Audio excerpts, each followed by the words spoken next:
Hello বন্ধুরা, কেমন আছেন সবাই? তো আমাদের আজকের ভিডিওটি হলো খুব স্পেশাল, কারণ আজ আমার আলোচনায় করতে যাচ্ছি বাংলাদেশের একজন মহান সমাজসেবক ও অর্থনীতিবিদ ডাক্তার মোহাম্মদ ইউনূস সম্পর্কে। এই মানুষটি জীবন কাহিনী এবং কর্মের মাধ্যমে তিনি শুধু বাংলাদেশি নয় এবং বরং পুরো বিশ্বে প্রভাব ফেলেছে।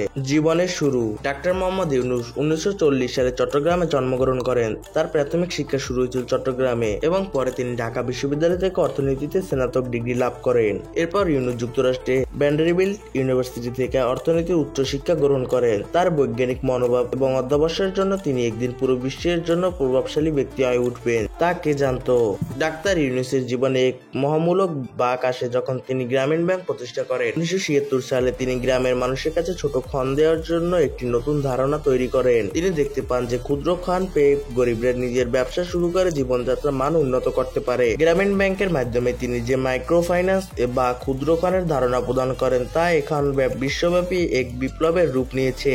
এই ব্যাংকটি লক্ষ লক্ষ মানুষের জীবন বদলে দিয়েছে, বিশেষত নারীদের। নোবেল ও শান্তি পুরস্কার। 2006 সালে ডাক্তার মোহাম্মদ ইউনূস এবং তার গ্রামীণ ব্যাংক মাইক্রো ফাইন্যান্সের মাধ্যমে দারিদ্র্য বিমোচন বিশাল অবদান রাখার জন্য শান্তি নোবেল পুরস্কার ভূষিত হন। এই পুরস্কারটি তার জীবনে এবং কাজের প্রতি সম্মান জানানোর এক বিশেষ স্বীকৃতি ছিল। ইউনূসের নেতৃত্বে গ্রামীণ ব্যাংক শুধু ব্যাংকিং ব্যবস্থার জন্য একটি নতুন দৃষ্টিভঙ্গি তৈরি করেনি, বরং সারা বিশ্বে দারিদ্র্য বিমোচন ও নারীদের ক্ষমতার পথ তৈরি করেছেন। সামাজিক ব্যবসা। ডাক্তার ইউনূস শুধু মাইক্রো ফাইন্যান্সের মাধ্যমে নয়, বরং সামাজিক ব্যবসা ধারণ প্রচারণার গুরুত্বপূর্ণ ভূমিকা পালন করেছেন। তিনি বিশ্বাস করেন যে ব্যবসা শুধু মুনাফা অর্জনের জন্য নয়, বরং সমাজে উন্নতি সাধনের জন্য হতে পারে। তার সামাজিক ব্যবসার ধারণটি সমাজের দরিদ্র শ্রেণীকে উপকৃত করতে একটি দৃষ্টিভঙ্গি দিয়েছে।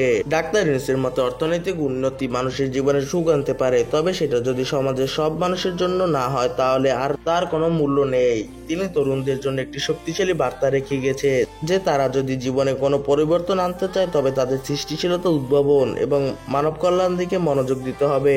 ডাক্তার মোহাম্মদ ইউনূস আমাদের জন্য একটি অনুপ্রেরণার উৎস।